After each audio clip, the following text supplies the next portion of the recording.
Hello, everybody. Welcome back. It's Brian for Breaking Down Security. Just a little old me this week. I'm waiting actually for Miss Berlin to reply back or Mr. Betcher, but Mr. Betcher is probably watching uh, college football because UT Austin's playing. So it's his team, if you will. He doesn't watch National Football League, which is gridiron or what have you.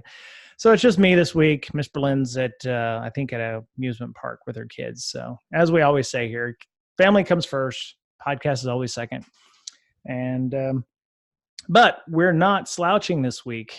We are always giving out premium content.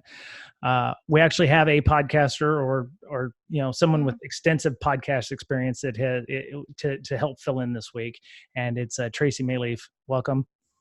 Hi, thanks for having me. Yeah. All right. So for those people who are listening for the first time, maybe just after Derbycon, because they may have saw your talk or may have heard of you only in song and story and legend. Tell a little bit about yourself. So I'm Tracy Maleeff. Let's see. Well, I am starting a new job on Monday, which I'm not ready to disclose yet, but I will be dropping a fun tweet on Monday. But I was a SOC analyst for 2 years.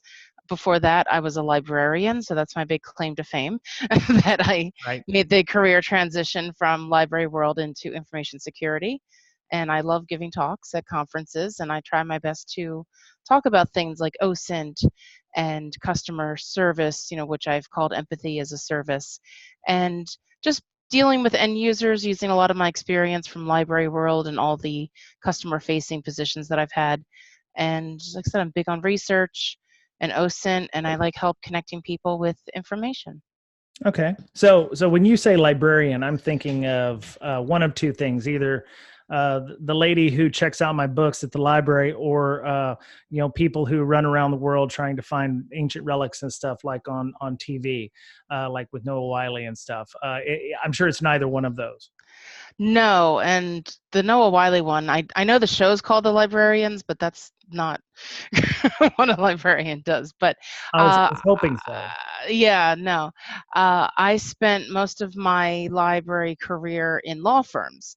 Law firms very oftentimes have in-house libraries and their own collection, and it was very research based, not only legal research, but subject matter area research, whether it be weather or business or chemicals or anything to contribute to the case. So it's a very research heavy position, information organization heavy position, and yes, it's very unique. It's not like a public librarian or school librarian. There's many different kinds of librarians. You'd probably be very, very surprised to learn what sort of positions aren't called librarian, but people have a Master of Library and Information Science degree and do that job. That's awesome. Okay.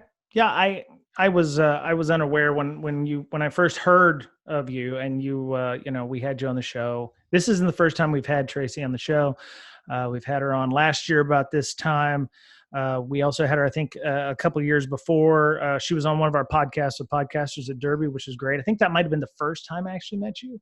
Not Derby. I think it was like the when the BrakeSec did like the Christmas time one. That's right. Yes. Yes. Yes. That's what it was. We were doing it online. That's right. Okay. Yep. Yeah. Yeah. I love that. Yeah. Wow. Okay. So you were a SOC analyst. You're moving to a new job on Monday. You don't want to talk about that. That's fair. No. In addition to that, you also have a blog site, and you do something called Nuzzle, which is a newsletter. I'm assuming that's what news. Well, so Nuzzle works with Twitter. So on the one hand, what it does is it helps you understand who that you follow, what they're reading. So when you see a news item, a news story, it will tell you how many of the people you follow have interacted with that news item. So for example, if you want to know what a lot of InfoSec people are reading, that's a good way to track that. But what I like to use it for is the newsletter feature, which is you can have it on automatic. So that it will automatically curate things for you. But because I have been my own curator of news items for 20 years now, I prefer to do it myself. So I specialize in trying to find those InfoSec stories that maybe people haven't seen, a little bit under the radar. I will handpick them myself and put those out. I try to get the maximum's 10 stories that you can, or news items that you can add to the newsletter. So I Mhm. try to find 10 items, like I said, ones that people really aren't talking about. And I've gotten a lot of great feedback from people saying, I didn't see that article anywhere but your newsletter and things like that. So that's what I do. I mean, it's a pretty simple function. There's really not much else you can do with it. People can subscribe to it, and you just push it out. Like I said, automatic or manual. It's very simplistic. There's really not much personalization I love that. you can do with it. Yeah, but that's what I do for that. And then I also have this blog that I try to keep current with. I need to post some more. It's called Ocinti Goodness, Hmm. and it's just basically I'll take a resource that I find. Sometimes they're ones that I used a lot as a librarian that I don't think people in InfoSec know about, and I'll just kind of break it down. It'll be like a virtual tour of what the site has to offer. I don't really get in too deep. It's just kind of like a quick, like, hey, this is what this site is. This is what you can get from it. This is what some of these searches look like, and how people can use it. Sometimes I'll try to write uh, articles with more instruction. For example, I have a blog post about using wedding and engagement announcements for OSINT, pointing out all the information that people put into those announcements. And uh, I, I did hear back from a lot of men, for example, who, don't necessarily pay attention to those things. And they told me how shocked they were, how this was like this whole gold mine of information. And yeah, so it's just resources that I knew and used. There was a lot of OSINT done in the law firm library world. It's just that we never called it OSINT. So Right. when I moved into information security, I didn't understand OSINT or HUMINT or SOCMINT or all those military terms. Right. And when I asked someone what it was, they laughed and they said, I know you know what it is. You've been doing it. And Right. that's when I was able to make that connection and be like, oh, okay, we didn't call it by that name, but yeah, I know how to find stuff. No, it's taken me years, and I came from the world of, if you don't know the answer, don't ask the question back or ask clarification questions back. Go and Google it before you ask the question. People are like, wow, you're so smart, Brian. I can't believe you know all this stuff about that. I'm like, I just Google it. Nothing fancy. Nothing. Well, I'm not sure if you're insinuating that librarianship is just Googling, because it No, is. God, no. God, no. I wasn't sure where you're going with that. No. No, I mean, research is hard, man. Yeah. And Yeah. curating that skill is very important, especially for somebody like a SOC analyst or, Mhm. librarian, because you kind of, somebody's going to come in, hey, I need to understand the weather patterns in Central Asia in the 1980s. And you're like, oh yeah, right here. Boom. Oh, well, that's funny. I had a question that I had to do research on that was, now I'll be very vague, but there was a container ship crossing the Atlantic, and I was tasked to find the weather every day of the journey. Right. And when you're in the middle of the ocean, that's pretty difficult, but I was able to at least uh, piece together enough data to give them an idea, because there were products on the ship that were damaged. Um, And so they were trying to determine at what point in the journey was there a leak, and that these things got damaged, so that the insurance companies could fight it out and things like that. Like, did it happen early in the journey and nobody caught it? Was it negligence? Did it happen like right as they were pulling in, hours from port, and there really wasn't anything they could do about it? Yeah, so that, crazy things like that. There's a lot of weather research that goes into, for legal things. They want to know what weather was, like especially accidents, right. wanting to know what the weather was that day and stuff like that. So yeah, I have some crazy requests that I've had to look into in my time. That's awesome. Yeah, no, I'm a Navy weather guy, weather observer. So yeah, I would have been able to help you out with some of that. So anyway, all right. So we had you on because you gave a talk at Derbycon. This was not your first Derbycon? It was my first Derbycon. Oh, I'm sorry. Well, I'd have to say, of all of them, this was probably my first or second favorite of the five that I went to. Mr. Betcher went to 6, but I went to 5. Mm. But Okay. Yeah, what did you think? Because this was your first Derby. You weren't the only person I met. They said this was their first Derby. So what was your thoughts? Okay. So first, let me preface this with Uh-oh. no. It's nothing bad. It's more reflection of me than the conference. Keep in mind, I wasn't slated to speak until 1 p.m. on Sunday. Right. And I, like every other, human, most humans, I always get very anxious and nervous before I speak because I care and I want to do a good job. So I was very preoccupied about my talk, and I had so much time leading up to it. So I probably was not as relaxed as I could have been. So I don't know that I got as much out of it as I probably could have because I was just so kind of in my head for things. So I just wanted to lay that out there that um, this was just my own nerves and things like that. But anyway, it definitely felt like the last of something. There was a lot of reminiscing, and I don't blame anyone. I'm just saying, like, just my perceptions was I very much felt like an outsider because there was so much reminiscing going on and people wanting to socialize with the others that they knew that they have shared past derbycons with, and I'm not upset by that at all. I totally get it. I mean, if anything, I kind of felt like I was crashing a family reunion to It's be okay. to be It's honest. Yeah, like okay. nobody was mean to me, like, don't get me wrong, like I'm not nobody was mean to me, but I don't know, I feel like I'm very observant, and I got it. I got that people, as compared to other cons I've been to, have been a lot more open to meeting new people. I I knew what was going on. I knew that people wanted to sit around and reminisce about past derby cons, and I didn't take offense to that. I mean, I got it. I totally got it. So, um, more so, I got enjoyment out of watching all that, of watching people reminisce about things I didn't know what they were talking about. Right. Um, there was also just so much to do. It was one of the few conferences I've been to, like outside of Las Vegas, Right. where there was so much going on under one roof. And like sometimes I would find myself like sitting down just to kind of take a breather, and I'm like, what am I doing? There's like all this other stuff to go Right. to go look at. So that was both awesome and overwhelming at the same time. It was Yep. like on the one that, hey, there's so much stuff to do, and then the other hand, it's like, oh my god, there's so much stuff to do. Like there's a lot of stuff there.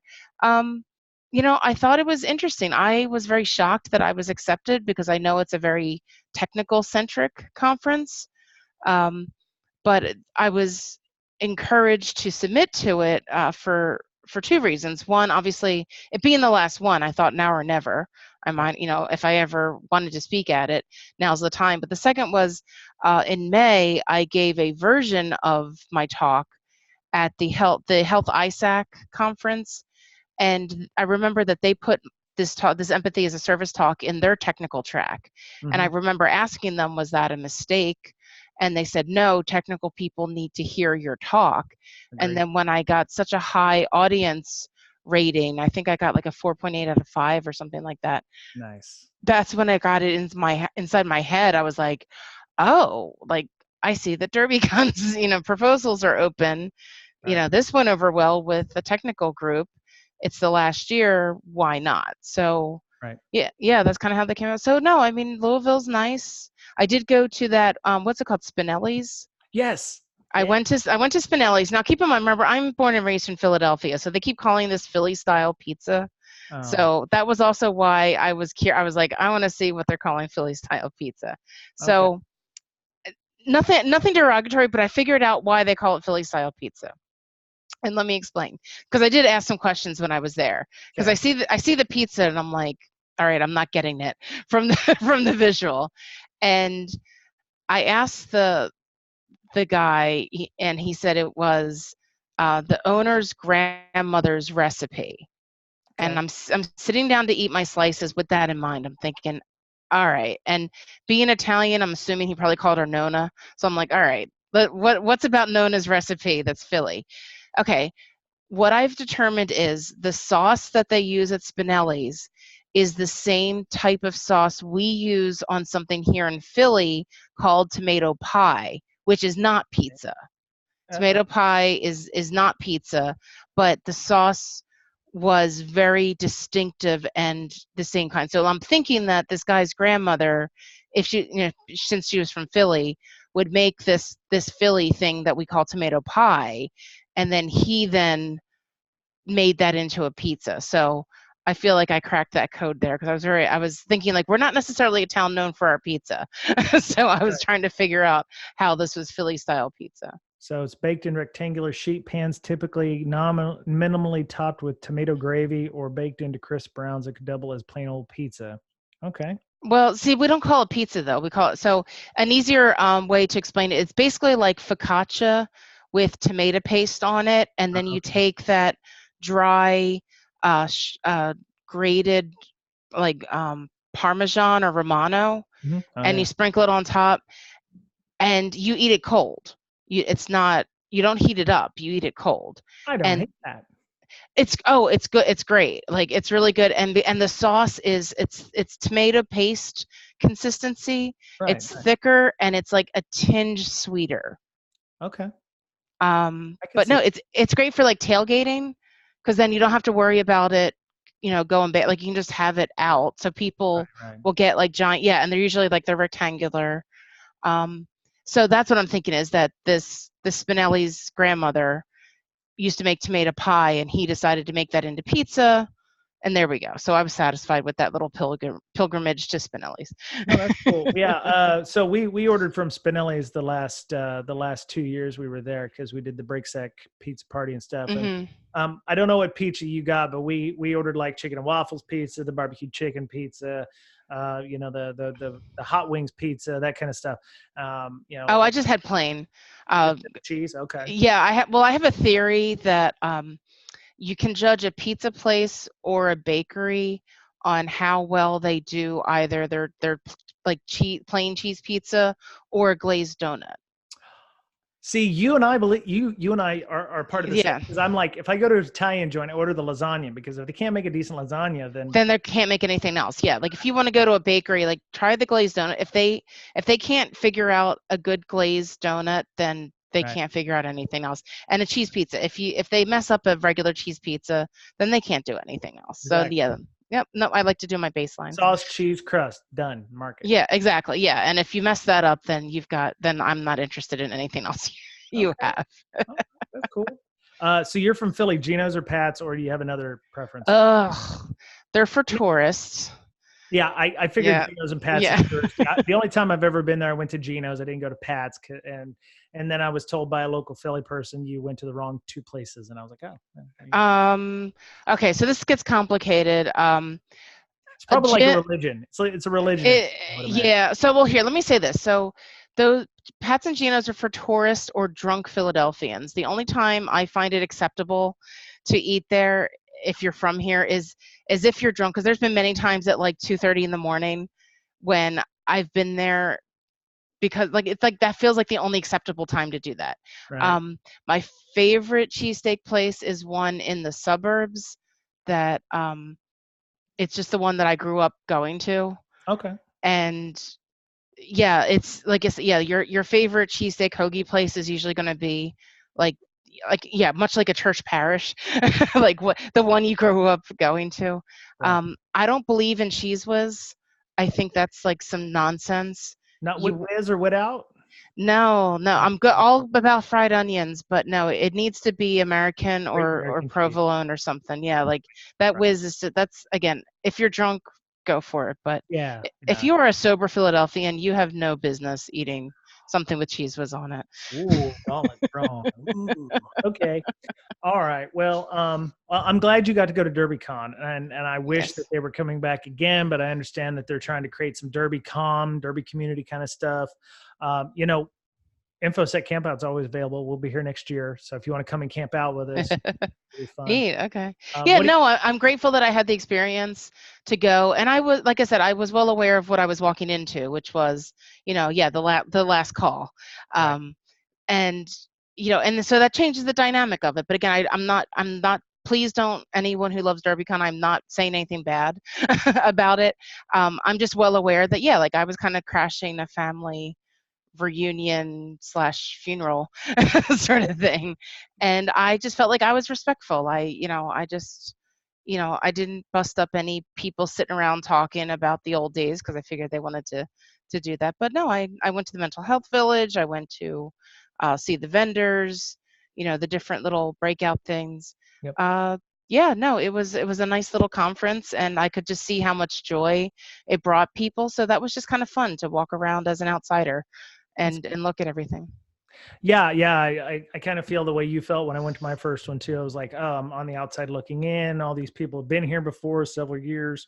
Yeah, it was an interesting thing. And back then, I think the first year I went, I ended up getting a press pass. So a lot of people didn't know who I was. Actually, a lot of people still don't know who we were.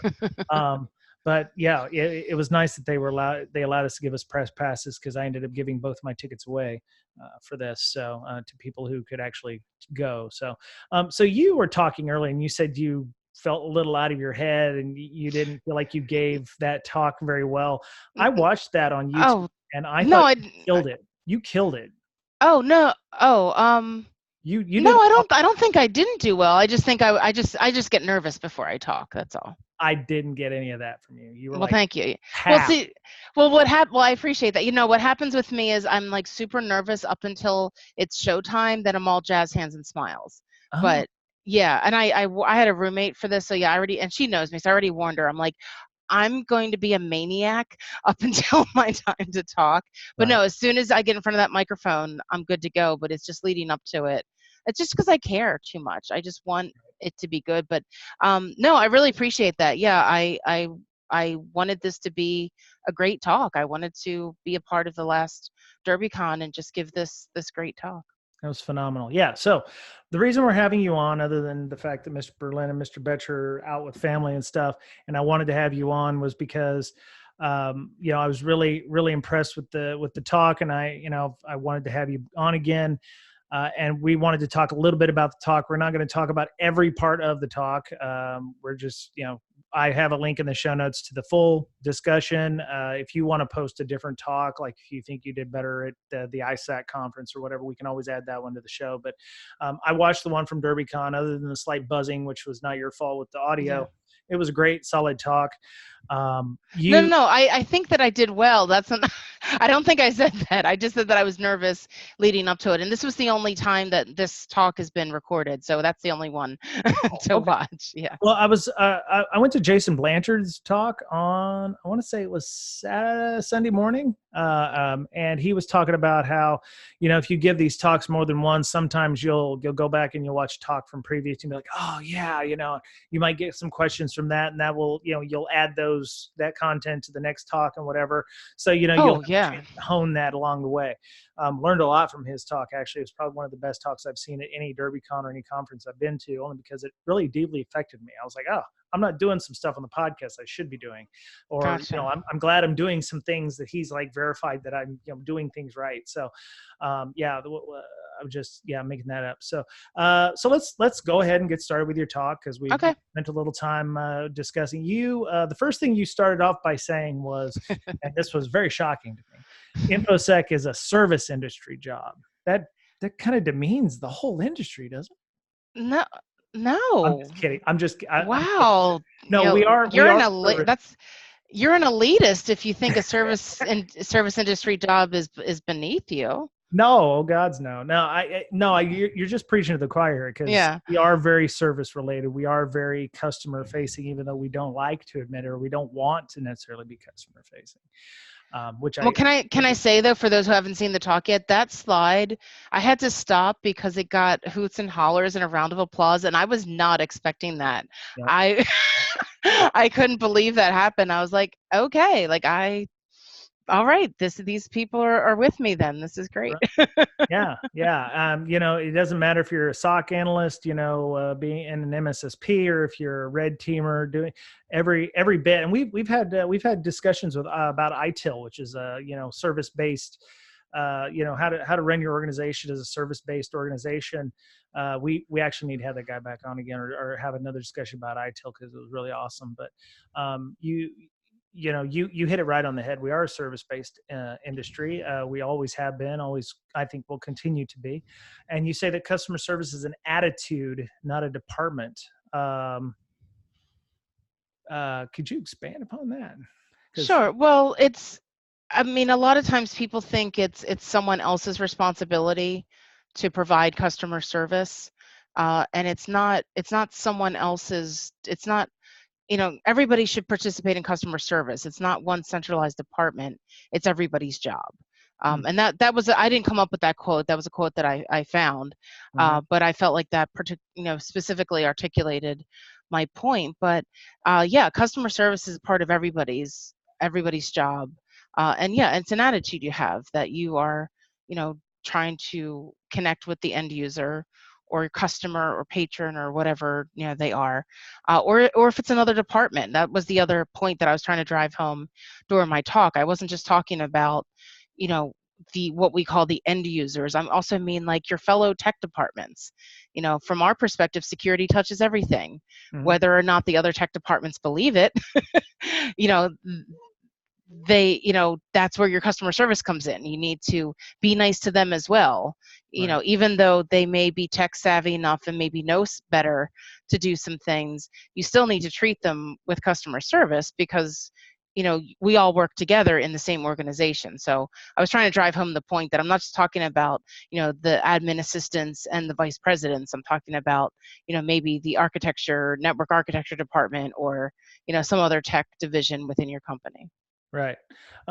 Yeah. So you mentioned it's not just a department. I mean, you could even be customer service within your own security department as well. Mm-hmm. Depending on what taskings you have, or like a PM could be a customer, customer facing, but just to the testers, or to whatever. So I was thinking along the lines of that for myself in a consultancy. So I have specific taskings. When somebody comes and asks me a question, I am now customer service because I have to answer that question. Yes, Mm-hmm. we'll be working on this engagement next week, or no, it's not you, it's these other folks. And yes, I need to make sure that I look at your report and I do this. So yeah, it's all customer service, and how you deliver that is very important. So Are you familiar with the term ombudsman? oh yeah, the Navy Yeah, so that's ombudsmans. Yeah. Yeah, so that's also, again, for the next version of my talk. I think I definitely want to work that in there, that concept of yeah, like, because you hit the nail on the head with the project manager. you Mm-hmm. know Maybe you have a point person to field the customer service, to then distribute things or guide things or things like that. However your organization sees fit to do it, but you need to have some sort of customer service attitude. Right, right. So you started out with another slide, something called the reference interview. I'd never heard of that before, but you broke it down into 7 different sections: approachability, interest, listening, interviewing, searching, answering, follow up. And so, where did the reference interview thing come from?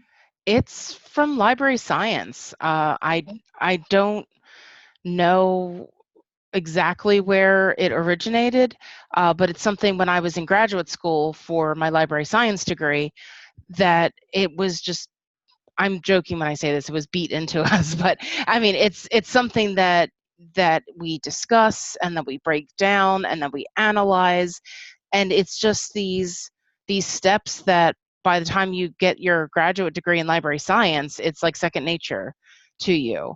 And it's called the reference interview because its initial purpose was meant for like intake of when you're interacting with a library patron, trying to figure out what it is that they want or they need, because also what people want and what they need can be two different things.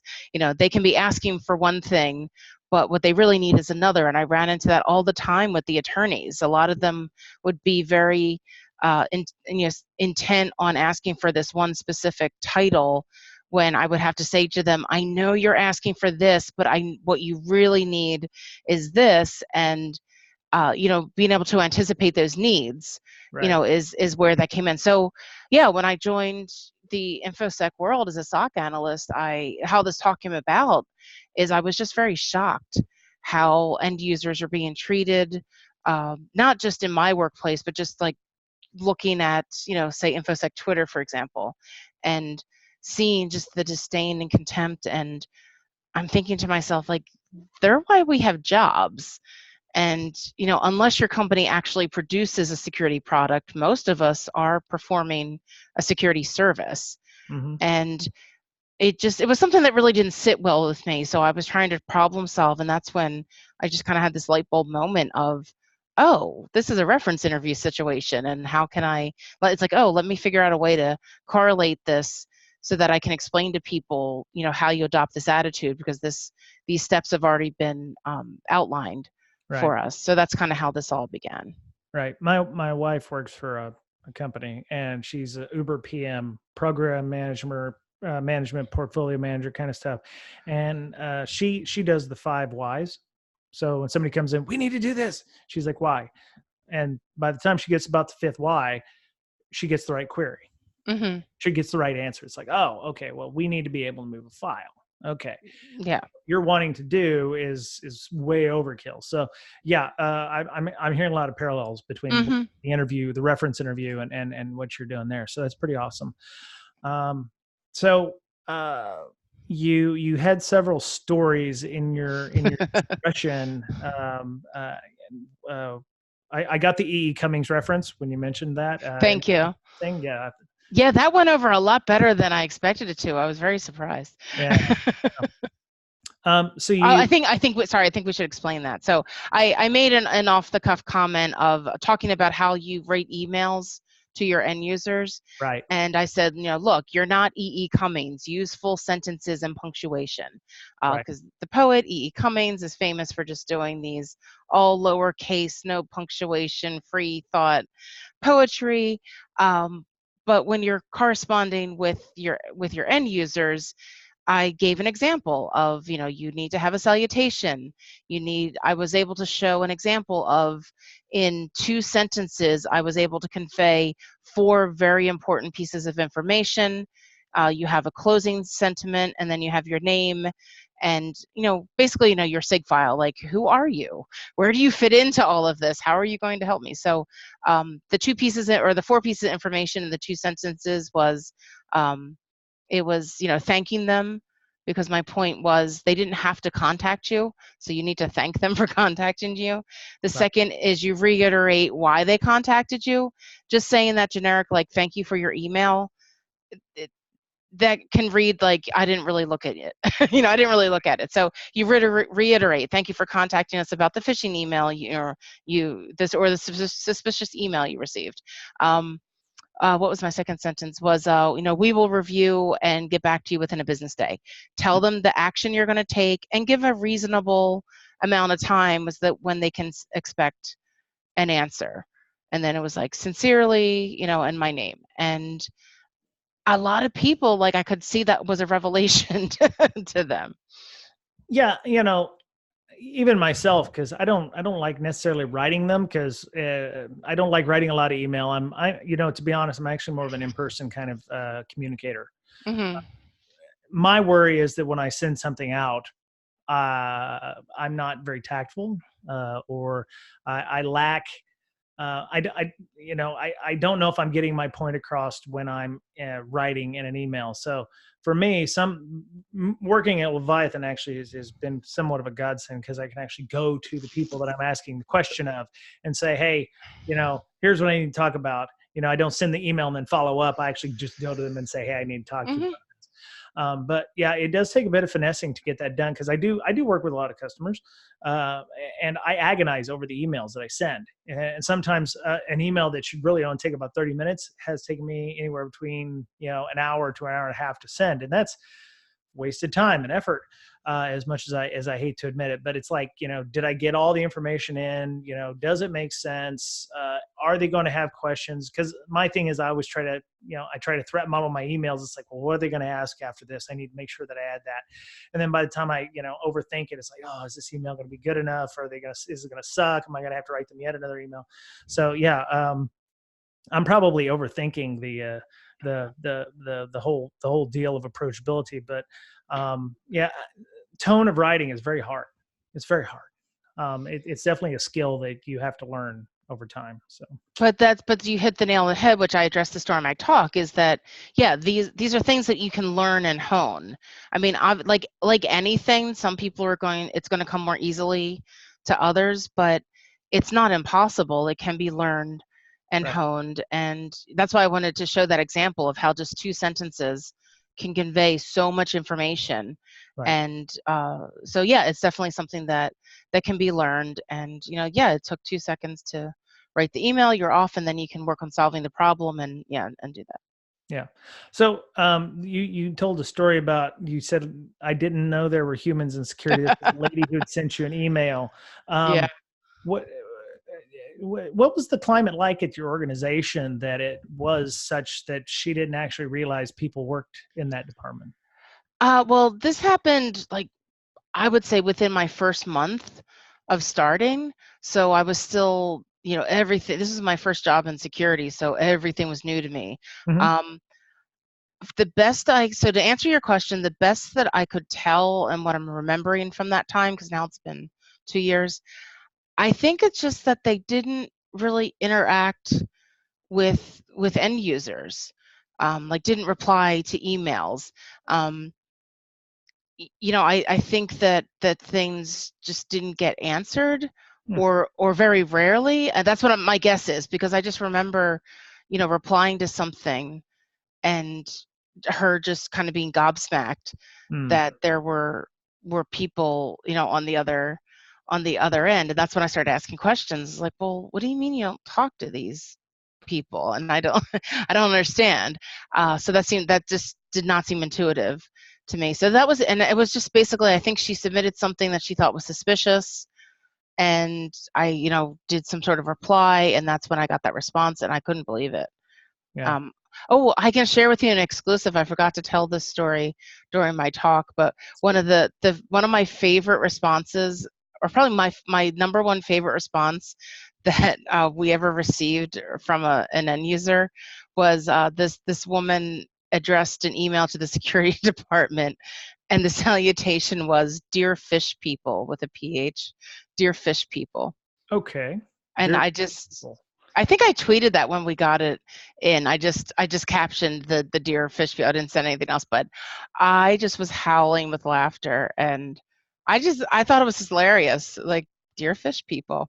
Why did Right. she do that? Was it only, she only heard from you guys when you were conducting fishing exercises? I'm not sure. I don't know. I can't remember the rest of the email now, but I just thought it was hilarious that rather than writing like "Dear Security" or whatever, it Right. was "Dear Fish People." And I'm like, I'll take it. Could be worse, I guess. Yeah, Yeah. it just made me laugh, and I was like, okay, so yeah, I don't know, I just thought it was really funny. "Dear Fish Right People." on. Okay. So what you were doing there is, obviously you were building rapport. So, Hmm. and you were building a relationship, however minor it is. But, we've talked to Noid about this, about building rapport. I believe I talked about it with him. We were talking about, getting people on your side, creating allies in other departments so that you can, get things done. um, I've listened to manager tools a couple of times where they're saying, politics is just, relationships at work, or, relationships that you're exercising. You're all about building rapport as well, is what it sounds like here, that you need to, um, one, when you're sending the emails, you're building a rapport with people. If you're, helping them with something, you're building a rapport. You're creating this bank of rapport that you can pull from whenever favors are needed, or when you're building that relationship, and you can draw upon that relationship when when you need it, perhaps. Hmm. You're building trust. Right, right, Yeah. right. And you said, what was it? Trust, something as a currency. Empathy is a, I forget. Empathy or trust. Kindness is a currency. That's it. Kindness. Kindness coin. Yeah, yeah. Yeah. Very nice. So how long does it take for something like that to work? It's not Mm, obviously immediate, because you've got to build it. One thing does not necessarily make, a good relationship. well, I would argue about that, because I did mention in the talk about how I would send out my cyber cupcake, and how I Okay. would have an immediate positive reaction to that. So for those of you who didn't see my talk yet, what I call the cyber cupcake is I literally had a JPEG of a cartoon cupcake that I would save on my desktop. And if somebody submitted something to security that was, say, for example, if say it was a phishing email that was a particularly well done phish, like an advanced phish, but that they were, suspicious and submitted it and, didn't click on it and like they spotted it, I would reward them. You need to reward, good behavior and positive reinforcement. So again, working in a global company, I don't have the luxury of seeing people in person like you do. So I came up with this idea of, here's a cupcake. Great job, Eagle Eye. That was a really hard fish to catch, and you caught it. And here's a cupcake, Right. for you. Or I said, here's your cyber cupcake. And I would get responses from people going, this made my day, this made my week. I wasn't sure about that email, and thank you for confirming. And I had nothing but immediate positive response to just sending a JPEG of a cupcake out just to reward someone for good behavior. Right. So let's say, I don't know, you work at a company and cyber cupcakes aren't their bag. Are there any other ways that you could do something to help people? I'm was thinking, attaboys, or I don't know, take an hour off, or small value gift cards. Starbucks cards come to mind. Oh yeah, definitely. I mean, I was working on a project before I left we were trying to figure out a way to have on a monthly basis reward someone. But it was difficult with it being a global company. You wanted things to be fair, and it turned into a logistical nightmare. So that's why I just went back to doing my cyber cupcakes, because that didn't matter. Yeah, there's all kind. I mean, it's gamification basically. Mm-hmm. So Right. yes, and if JPEGs don't float in your enterprise, then just some kind words of, hey, just a quick note to tell you that was a really sophisticated fish, and thank you for submitting it. Really great job. Keep up the good work. Just some kind words that can take 2 seconds. If you can't do emoji and fun things like that. But yeah, if you are a smaller organization that can actually give away a tangible product reward, then oh yeah, definitely investigate that. Figure out some sort of parameters to Mm-hmm. reward people. Right. Yeah, and the reason I was like, small value gift cards is you might run into potential was it ABC, bribery, Yeah. extortion kind of Yeah. stuff. Yeah. Uh, Um, yeah, so yeah, figure out what works for your organization, and but yeah, at the very minimum, just kind words. Don't cool. cost anything and don't take very long to do. Yeah. No, that's a great point, and that was something I came away with. The other thing I came away with was the teachable moments. So when you're answering that email, you're like, oh yeah, it wasn't necessarily a fish, but while you're on the phone, Hmm. or while I've got you with an email or something like that, here's another thing that you can learn about. You mentioned what was it, password lockers, I think. Password managers. Password managers. Sorry, I call them. Yeah. No. Oh, okay. Yeah. Well, teachable moments too. I'm not sure where it originated, but it was something that we very heavily stressed in library school Okay. about turning inquiries into teachable moments. Yeah, password managers. I gave the example of, you've heard of show and tell. I want you to tell then show. I want you to flip that around, because you can't just say to someone. I know there's a lot of InfoSec people who think by just telling someone you need to use a password manager that they've done their job.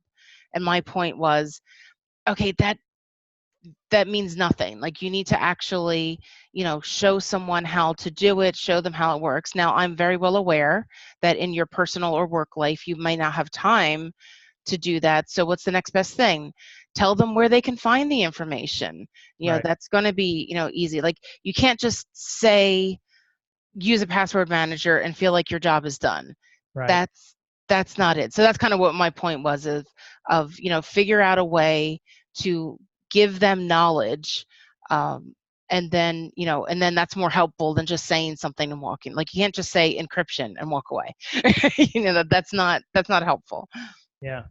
Yeah, I mean, and some companies get away with that by putting in a policy to mandate that you have a password manager. So you're forcing people doesn't always make it good, because they could just put a weak password inside the manager and continue on. So Hmm. yeah, you have to build that, and your culture of security. You mentioned that quite a bit, which I completely agree. You have to. That takes time to cultivate your culture. You can't just create culture overnight, or Oh voila, yeah, instant culture, because then it's going to taste like crap. So, um, you know, um, let me see, what else did we have? I know I'm bouncing around all over the that's place, fine. guys. So, um, I'm just thrilled that you like my talk, so thank you. oh, it's phenomenal. Yeah, yeah, yeah. So you talked about interviewing, repeating back what the users. That Arkansas must have scored. that's my wife, the Razorback fan. That's Uh, there was a bunch of clapping in case you didn't hear it in the background. so you said repeat back what the user said. Were you at a job that required a lot of phone calls? Because obviously, in some places where you're doing a lot of email, you don't have the customer interaction. Um, Well, I I instituted more phone calls than there were, but I was also drawing from just past experience in general. In the library, we relied on the phone a lot, right, but also repeating back can also be in an email still. Just the concept of reiterating what it is. Like when I mentioned my sample email reply, you're repeating back to them why they contacted you. right, So whether it's verbally or written, do something. So again, I gave the example of the thank you for your email doesn't cut it in my mind, because it raises a lot of questions of, well, do they even really know why I contacted them? If you write down or repeat verbally why they contacted you, that provides a better level of service. right. Okay, that and makes also and also to help any confusion, because you may not be on the same page. You may think that you understand the problem, and it's very possible that the person didn't articulate it correctly. um, that you makes know sense. because again, they might be using a lot of buzzwords, because I had this happen a lot in the law firms. People would ask for things, and you could just sense that they were just using words that they didn't really understand what they meant. Yeah, And keep in mind also too, I was a travel agent before I was a librarian. So a lot of times people would say things that you just get the spidey sense of, like, I don't think they know what they're asking for. So yeah, by repeating it back, you can also gauge of whether or not you're understanding what they're asking for, and for them to hear what they're asking. right, Because a lot of times you'll say something back to someone like, oh no, that's not what I meant at all, and then you can clarify that up. Because why do you want to go troubleshoot the wrong thing? That's a right. waste of your time. So it behooves you to repeat back the issue to make sure you're on the same page, so that you're not wasting time. Right. Yeah. Now, what I've done, especially since I don't necessarily talk to customers a lot, and it's a lot of email or Slack or whatever, I tend to take pieces out of their original email and kind of quote it. So it's like, here, they got their question, and I put my response underneath. It helps, track the conversation, because after a while, some of them email threads get fairly lengthy. So I Hmm. try to clarify communication as much as possible. Try to, address each issue that they have, and I've been trying to make shorter, more to the point emails, but it seems to me that I need, for some customers, it would be helpful if I just had like maybe a canned response or something I could always send out. That way, everyone ends up getting the same message, and there's no like, well, you said this in this email and this in another email. I and can work on my. and I did recommend canned responses in my talk. That, yeah, if there's something that you're communicating frequently, save time by just taking just 20 minutes to sit down and write it clearly, with maybe leaving gaps, Mm, to fill in any customized information. I did that all the time as a librarian. I told you there were certain books that the lawyers would ask for, right. that they would always say interchange titles for. I had emails all ready to go of, I know you asked me for this, but I know that you mean this, and I would have pictures. Pictures are handy too. I didn't really get into this too much during my talk, but showing someone a screenshot of a phishing site that they may have gone to helps. because people either get scared or nervous or forgetful or whatever. Especially if it was something that required a lot more investigation, I would definitely send them screenshots of like, when you click that link, did you see this on the next screen? And they could be like, oh yeah, that's what I saw. Okay, great. Then let's go from there. Same thing, I said lawyers with books. A lot of them knew them by sight, didn't know them by title. So I would have a lot of canned responses ready to go. And a lot of lawyers would call books by their color. I need the blue yeah. book. Well, and excellent point. So there is literally a citation book called the Blue Book, but then there are other books that are just blue in color. So yes, and there was a New York law book that they always called the Yellow Book. No, not to be confused with the Yellow Pages. Right. It was the Yellow Book. So you had to anticipate these needs because, again, sometimes they would get things wrong, and that's why pictures came in handy of like, oh yes, that's the one that I want. So again, because ultimately it saves time in the end. Right. That's what I want people to get through their heads. You're going to be saving yourself time by preparing these things ahead of time, because you can just shoot off these emails with pictures, without pictures, whatever, and it just saves so much time. Right. So did you, as a librarian, you had a classification for all the books, but did you ever have like the top 50 books and like a shelf off to the side that you knew people would be coming to regularly, so that you could reduce the amount of time it took you to do that? I mean, that's my thought of what a canned response would be. It's like, oh, I need the yellow book. Boom, right here. Well, keep in mind, a lot of what we did was digital. Okay.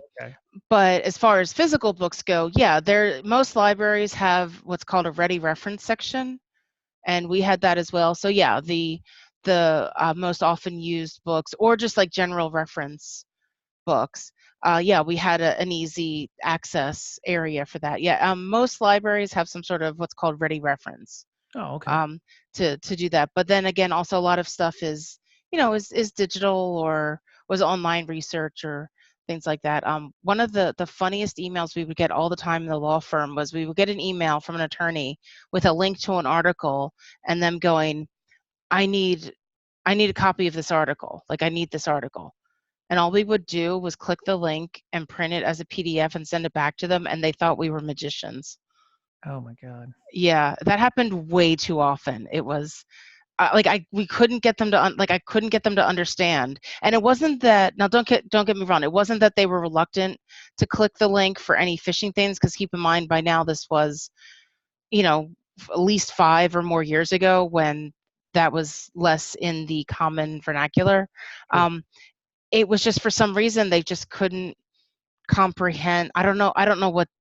I was going to try to explain this. You know what? I have no words. I don't know. But all we would do would be click the link and just then send it as a PDF back to them, and we were magic.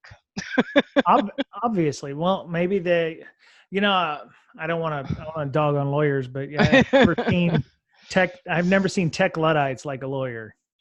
Some of them are. Now, the ones that deal with, say, patents, for example, are usually more tech savvy, because most of the time they have a STEM background. So any of the patent trademark attorneys that I dealt with were always really tech savvy. A lot of the corporate attorneys were very app and gadget savvy, because those were usually fun, shiny toys and things. What I don't think people realize is, a lot, generally speaking, I'm using a lot of generalizations here, the type of law you practice, and the personality type is usually intertwined. Like, some people might be drawn to some areas of law, things like that. So also then, as a librarian, I had to remember how to speak to these different types of people. Right. Or again, if it was something like tech related, I knew if it was a patent trademark attorney, I could use a little bit more tech jargon with them than with a different type of attorney. So again, that's how you also had to show your customer service, by making sure you were giving the right message to that particular end user. That's understandable. Okay. So, So you have so let's say I work for an organization. Well, I do work for an organization. Let's say let's say you work for an organization and you've watched Tracy's talk, or you've watched your talk, and you mentioned if there's one thing that you could come away with and implement in your organization, try to find that one thing. Uh, what would be one of the easiest things that they could implement? Would it be the canned emails? Would it be just, spending a few extra minutes, helping one person a day? I mean, what would be a quick win for somebody or to move towards that empathy goal? That's a great question. I'm gonna have to start at the beginning with approachability Mm, of, practicing just your attitude, your mental attitude towards the end users, because a bad attitude can very easily come out in an email, whether or not you even speak to your end users. Um, how you word an email. If you have disdain and contempt for your users, that's going to come through, whether you realize it or not. So I really think the easiest thing and the most basic thing is just to change that attitude of having empathy to be approachable. okay. Um, and I think everything else kind of falls into place. So if you can first change your mindset that you are providing customer service and you need to be approachable. And I know that some people maybe cringe and retract from that. I mean, I don't mean like people coming up and hugging you. I just mean people feeling that they can come to you as a security department. Maybe not you specifically, but that the security team is approachable to raise questions and issues too. That's what I mean. And hopefully that was clear during Mhm. my talk, because I am well aware that there are some people who are maybe taking me very literally and thinking like, well, I don't want people talking to me directly. Right. Okay, if that's not your skill set, but what you can do is I ask that you change, your attitude.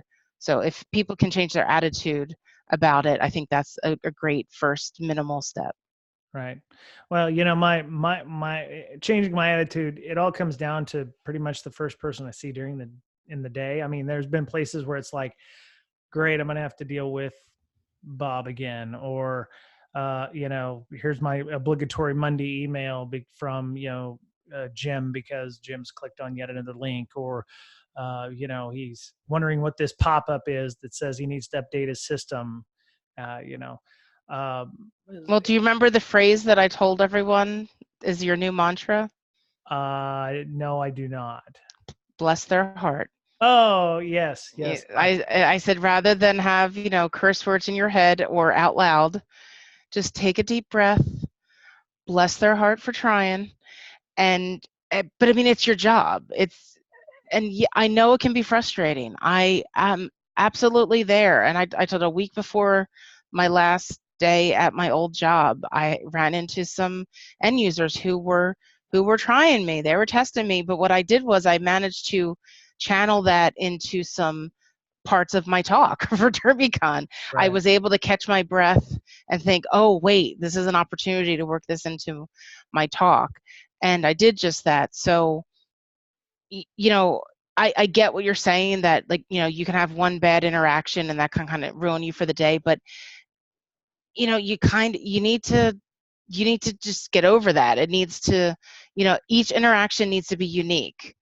It's, a window closes, windows opens, it needs to be, okay, this is a brand new, fresh approach. And, get your frustration out as you can, not on that new person. Like I said, if it's just take a deep breath, bless their heart for trying, and then move on. And just to clarify for those who didn't hear my talk, I am well aware that at its core, that is not a nice saying. The way a lovely Southern woman explained it to me was, it is a not nice thing said in a nice way. And that's basically, yeah, the gist of it is, Uh, I get it. I get that you want to get frustration out. I get that you want to, to just say something really like cutting and whatever. But I have found if you can try to keep it light and pleasant, you can still get the sentiment out. Now, this is not something that I recommend you say directly to the person. This is why I call it a mantra. This is that I want you to say it inside your head or discreetly to yourself, or within closed circles. This is not something you say to your end user. It's this mindset of they are trying their best with their what they're given, with their knowledge. It is a service industry job. It is my job to help them. Exhale, move on to the next person. It's a brand new opportunity. Right. It sounds like you're also when I was working one of my first jobs, well, it was actually in the Navy. When I would answer the phone, my lieutenant would tell me, smile when you're talking because they can hear the smile. I said that during my talk. Yeah, Oh, absolutely. okay. Yeah. Yeah, I've had many customer facing jobs. Some of them were just, on the phone. And I know it sounds corny and I know people, are probably reluctant to try it, but it helps if you are smiling while you're talking, just on the phone, even if they can't see you, Right. you'll be more pleasant. And I did that tons of times in the SOC. I sat there with a giant grin on my face, staring at my computer, trying to figure out the problem for someone after telling me they clicked on something that to me looked very obvious. It was a fish, but you know what, we're gonna, and also make them feel empowered. It's like, okay, well, try to get them to help answer questions too, make them a part of it. Because kind of the other thing is too is, they're taking time out of their day. So my kind of weird psychology of this that I think is they don't really want to be on the phone with security either. Right. So if you engage them and also make it part of their problem to solve it, if you get what I'm saying, then Right. like that'll help them learn it quicker, in theory, because they don't want to be on the phone with you either. So it's like, oh, okay, I got this for next time, then I won't do this, because again, the more you involve them, it's like, okay, well, we're going to solve this together, is Right. what I would say to people. And like, yeah, it's like, nope, this, let's work on this together. You don't ever say it's kind of like a passive aggressive way of saying like, well, this is your fault and you need to help clean it up. You never want to say that to someone, but it's just kind of like, okay, like, this is something that you brought to me, but we're going to work on it together. Right. And I've found that people have been amenable to that, and it's definitely helped them kind of get into shape and learn stuff. Yeah. So the one question that I had here, one of many, is that under searching it says, "Did security fail the user?" Security never fails the user. The user fails the user, right? No, no. I wish I could think of a better example on the spot, but just there definitely was a time I remember when I was troubleshooting that something either wasn't set up right, or I'm drawing a blank now. But yeah, just figure out if something else was to blame. Right. Subrogation. Figure out if there's another part. Because sometimes that's possible. Sometimes something else failed. Right. And so, just figure that out. Like, don't. What I was getting that at ultimately by bringing that up was just don't automatically blame the user. There are some instances when it's just really not their fault. There might be something else to blame, and it could be a policy. Right. It could be a policy that's flawed. So if you have 20, 50 people, you know in the same situation, and it points back to a policy, okay, well then somebody needs to raise this issue.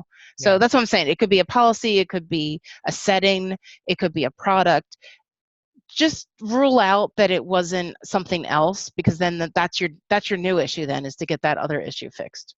Right. Right. And that was my point. It's like everybody's worked in a place where, we put in a policy because of compliance, or we put in a policy because it's just straight up good security. And maybe they're an outlier, maybe they're an edge case or something that this policy just completely breaks their workflow, or does it, or makes it a nightmare for them to work, or they're remote workers, so turning off something doesn't allow them to authenticate to Active Directory, and well, we require that for PCI or whatever.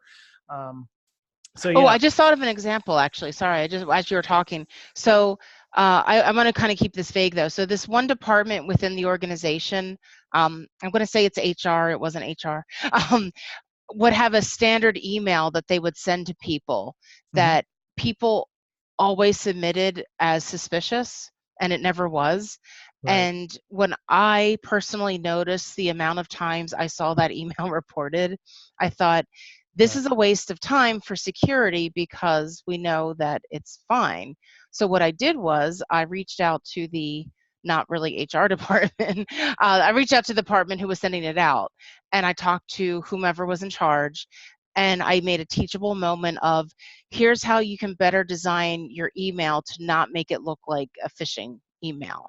Yeah. And they took my advice and they redesigned it. And I saw a dramatic decrease in them being reported for So, that. So again, that was just something that I did proactively because I could hear everyone around me complaining, like, oh, these emails again. Like, it's just going to keep happening unless we do something about it. and that would be a downside of using like the canned emails. If you just keep sending them out blindly and you don't go, well, is this still applicable? It's almost like a policy. You send the canned emails out after so many months. Maybe they need to be reviewed like a policy to make sure that they still make sense. Maybe there's a contact information in there that needs to be updated. Maybe the policy has changed, so the email should change as well. So yeah, you need to make sure that they still make sense, or don't throw off any false positives. Yep. Yep. Don't put this is not a phishing email inside the body. That's not going to make it any better. Yeah. Yeah, they had to redesign the whole thing because everything about it, I was showing them. I was like, "Well, this looks suspicious." I'm like, "This looks really suspicious." Yeah. And I understood why the end users thought that. Yeah. I got it. It wasn't, so again, that's where my example is. It's not their fault. This thing looked fishy as hell, and it wasn't their fault. They did the right thing, but it was creating more work for the security team when we could have spent time doing other more important things. So that's when I was like, all right, I need to talk to your manager. I need to talk to someone in charge. So something like, you go through phishing training and it tells them these are indicators that this might be a fish. And then of course the canned email has like Oh, blind yeah, links, or it may have something in there that yep. lights that off. Yeah, that makes sense. Yeah, exactly. So I was like, yeah, let's redesign this. Wow. Okay. Well, I know that we just wanted to kind of do a general overview of your talk. Your talk at Derbycon is in our show notes. It's also on Iron Geek's website. You can go look for it. Empathy as a Service, and you can go search for that. That's how I found it. I was on Iron Geek's site, but I couldn't find it that way. So I did a Google search for Empathy as a Service and Tracy's name, and found it fairly instantly. Iron Geek has good SEO, I guess. So, is there anything else that you like to, last thoughts or anything you'd like to bring up before we go? No, I think this is an important topic, and I was just so pleased how well it was received Mhm. at Derbycon. Like I said, I wasn't sure. I knew this was a technical audience, and I am well aware that not everyone has skill sets to handle a lot of these things that I'm asking of people. But that's what I want people to understand, is that these are skills that you can build, or you can grow on, or you can be good at one thing and maybe a coworker can be good at another. I'm not asking people to become completely well-rounded.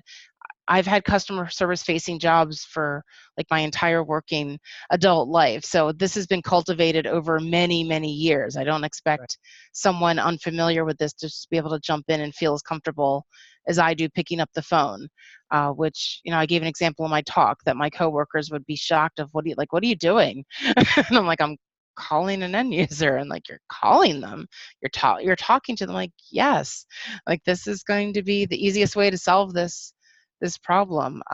Right. So don't get stressed out. I'm not asking people to, walk away. Keep in mind, this took me, my adult lifetime to cultivate all this. So like I said, pick one thing that you can work on. If it's writing emails, for you, like if it's writing short, to the point emails, work on that. Right. And that's better than nothing. You're working towards a goal. So Yep. yeah, I already have some ideas of how to tweak it further. I don't want to become one of those people, though, that's like a one-trick pony and giving the same talk. So I haven't figured out the next con that I like to submit this to. if anyone has any ideas, please tweet at me. But yeah, I'd like to tweak this further and streamline it even further and give it again. Would you like to come to Seattle in February? I know of a B-Sides that would enjoy having it, and I know that CFP for that will be out soon. I'm sure. Oh, interesting. Yeah, we're at usually they have it at the Microsoft Commons, but yeah, it's in February. Yeah, maybe I'll make sure I retweet that out when the CFP inside Seattle's coming up. So you can come up and hang out and have a coffee or something. Anyway, cool. All right. Well, for people who don't know who you are, have never seen you or anything like that, how would they get a hold of you to talk about empathy as a service, library sciences, your blog, your nuzzle? How would they find you? Sure. Well, the easiest way is on Twitter. I'm InfoSec Sherpa. I tweet a lot about my Nuzzle newsletter, which is just nuzzle.com/InfoSec Sherpa. My Osinti Goodness blog is medium.com/@InfoSec Sherpa, because I guess Medium has to be different. Yeah, that way. I was wondering about that. I actually was. I thought the @ was a No, that's how you find it. Yeah. Weird. And LinkedIn, I'm more apt to connect with you on LinkedIn if we've actually interacted at some point. So if you do not know me at all, please reach out to me on Twitter first. Yeah. Okay. Yeah. Well, I like to have some sense of who I'm connecting with on LinkedIn. All right. Let me see. Do you and I follow one another here on the LinkedIn? Let's see. Come on. Page not found. Oh, maybe it's a different Tracy Maleeff. Maleeff. You're accenting the wrong syllable. Yeah. Yes. Women InfoSec. I'll have to find it again. Anyway. All right. Well, cool. Are you going to be? I know you said you wanted to give this talk at another conference. Are you going to be at any other conferences speaking or not, where people can come and hang out? So we are already connected first level. So yes. I just checked. Yes. No, at this time, I do not have any other conferences. While I did purchase a B-Sides DC ticket, I'm actually giving that away to a group, connecting students with tickets. Okay. So I'm not going to be at that. I know that I really want to go to B-Sides Northern Virginia, B-Sides Charm. Those are two of my absolute favorites, but that's not until March and April. Okay. So yeah, I am an InfoSec Sherpa without a con for the next few months. Dang, I know I'm going to be at DefendCon, which is in Seattle. Maybe you can hit that one next year if you want to. They've got a lot of great speakers who are going to be there for that. So cool. Yeah. So let me see. Got some things to talk about. BrakeSec has a Patreon for those of you who found value in this discussion or any of the other 280 odd podcasts over the last 5 and some odd years. We use that money for hosting fees, for the Zoom that we're using right now to talk to one another, and just time and effort to get a podcast out, because that takes time, effort, and it's not easy. So if you're interested, you can definitely reach out, and even $1 helps out. So if you've gotten value from this discussion, feel free to hit us up on our tip jar there. We call it tip jar. So got some training. One of our BrakeSec slackers, Nicholas, he goes by NXVL on Twitter, is doing a Python secure coding class. It starts on November the 2nd. If you're interested in that, it's going to be 5 sessions over a Saturday. We tried to do it on a Saturday so that we could get as many people around the world as possible involved. I think it starts around 8 or 9 o'clock Pacific time. I think I have it set to 1800 GMT time. So that's for those in England and whatever, it starts at 6 p.m. So you have to work backwards. It'll be 7 or 8 hours for us. So it'll be like 9 or 10 o'clock for Pacific folks. There's a link in the show notes to sign up on Eventbrite for it. It is $200 for 5 sessions. And if you know where to look, there's actually a 15% coupon if you get on our Slack. So if you are interested in getting 15% off on the class, you go find and join our Slack, which I'll tell you about in a second, and you can get 15% off on the class if you wanted to do that. We're going to be discussing OWASP Top 10, web application vulnerabilities, how to find them, and also how to defend against them. So that it looks like some excellent training. And let me see. Can I just give a shameless shout out to Ed? Ed's last Rojas. Oh, Ed, yeah, Mr. Rojas, sure. Mr. Yeah. Rojas. So behind me is a hand-woven tapestry from Colombia that I got while I was at the Tactical Edge conference in Bogota in October of 2016. So go check out Tactical Edge on social media. I believe they have something coming up in November, but I just felt compelled since this came from Colombia and it makes me think of Ed when I see it. So yeah, shout out to Ed. Yeah, Tactical Edge 2019. Oh, it was actually, well, no, they had a CISO summit last week, but there's something else coming up in November, which I'm not going to it, so I don't have it memorized. But just shout out to Mr. Rojas, who's a big supporter of BrakeSec. Yeah, Tactical Edge 2019 looks like Chad Loader of Habituate, I think, is going to be speaking there. Judy Towers talking about subversion and espionage. David Mortman, there's no cloud, it's just someone else's regulator. It's pretty funny. Sorry. That is funny. Cheryl Biswas. Yes, botnets and miners. I love Cheryl. She's awesome. I've seen her several times. Dave Lewis. Well, it's a lot of very cool talks. Looks like happening there. I'm still looking for the date. That's not very good. Let me see. That sounds like that may have been last year's. 2019. Maybe, I don't know. Talk to Ed online and find out, and he can definitely get you information about that if you are. But yeah, just look at Tactical Edge, and it's Edge with a 3, Tactical 3 DGE. Okay, cool. Yeah, it's that would be something. My problem is I'm up here about as far north as you can get in the United States, and it's a bit of a haul to come down all the way to South America. But I have heard great things about it. Jay Street, I believe, Andy. No, was it?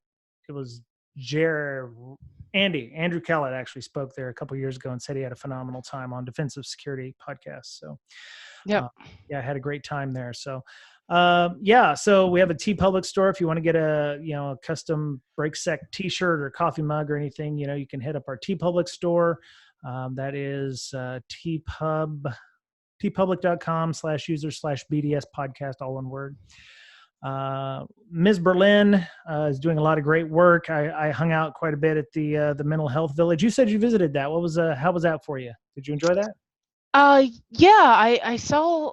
It was my second time because when I was at the Layer 8 conference in June, I saw that one. Yeah, it smelled nice and it was a nice vibe. I went in there briefly to just kind of sit and there weren't any talks going on, but I just kind of wanted to be in there. And I brought my own knitting, and next thing I know, I wound up teaching other people how to knit. I'm not the best knitting instructor, so I don't think it went over very well, but there was actually someone assigned to be teaching knitting, so she eventually came in and did that. But yeah, no, I have to just say it just smelled very nice. That was the first thing that was good, that it was just like a different air in there. It was very nice. Yeah, it was nice. And there's just definitely things. I never signed up for a massage. I don't know why. I kept forgetting to do that. No, I mean, I think it's great that it exists, and I would love to see it underwritten so that Amanda could run it full time with, was it Megan who's her help? Megan, yeah. Megan Roddy. Yeah, if they could run it full time. I think it's very much needed. I'd love to see a talk. I'd love to see some professionals come in, maybe to talk about like triggers or like warning signs, so that maybe in the community you can help better identify other people struggling. I'd definitely love to see talks from mental health professionals, kind of cooling us in of either self-care techniques or how to look out for things for others. I think that would be a great thing to do if any mental health professionals would like to talk to the InfoSec community. That's cool. Yeah. I was helping out quite a bit. I did see the knitting, the folks knitting, which was very interesting. I saw a talk there on neurodiversity and, how to, with Megan and a couple of other folks there was talking about things that actually was like, I do that.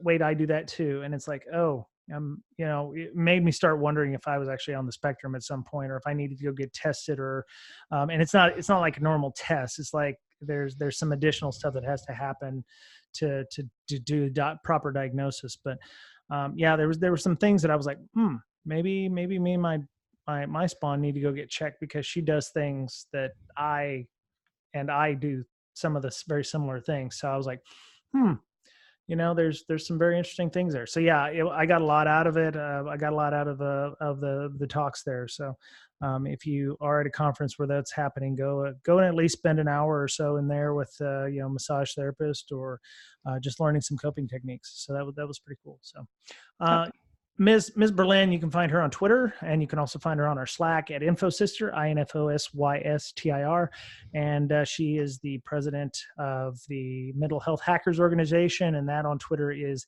at Hackers Health, HACKERS Health. Mr. Betcher, of course, hopefully he's having a better time than my wife is right now in the football game. He is at Betcherpwned on Twitter, BOETTCHERPWNED. He's also the lead developer on LogMD, which is a logging tool for Windows that allows you to better investigate indicators of compromise through log files and through activities that occur on the system. So they don't pay us for that, but he's on here enough. I figure he's already paid his dues, so might as well give him a little bump. So log-md.com is the website for that. So Slack, if you want to join our Slack, we have short of 2,000 accounts, roughly about 450 active users on the reg. A lot of stuff going on in there. We have a book club. We have CTF club, which we just did today. PonySec went through HTTP smuggling, which I don't even know what the hell that is, so I've got to go watch the video myself. A lot of fun stuff there. We have a GRC and privacy channel. We have a hanging the shingle channel, which is very interesting. So folks who are trying to become independent consultants can go in and trade notes with other folks who are also independent consultants. And we have a bunch of other leadership, malware and bots. We have a threat hunting channel. We have a SIM and logging club. I don't know if they've met in the last few weeks, but you can always go in if you're having SIM issues, or you work as a SOC analyst like Ms. Tracy did here before previously. You can go in and ask any kind of heartache and issues that you might have with your SIM at your org. So you can send us a DM on Twitter at BrakeSec, which is our official podcast, BRAKESCC, or you can send an email to bds.podcast@gmail.com. So finally, last and mostly least, you can follow me on Twitter at Brian Brake, BRYANBRAKE. I mostly put out memes, and I don't shit post, but I tend to retweet interesting things that I find, or I think I had on my little devil horns the other day playing the Bastard PM from Hell. So so that's what I do. Gotcha. All right. Well, Tracy, it's always a pleasure having you on. We'll have you on again this time next year. Is that okay? The same time next year, sure. Yes. Okay. We'll mark it down. But thank you for having me. Yeah, this was fun to deconstruct my talk. I enjoyed it. Fantastic. All right. Well, I think that was it for Breaking Down Security this week. Everyone have a great week. Be kind to one another. Take care of yourself, because you're the only you have. And we'll talk to you again soon.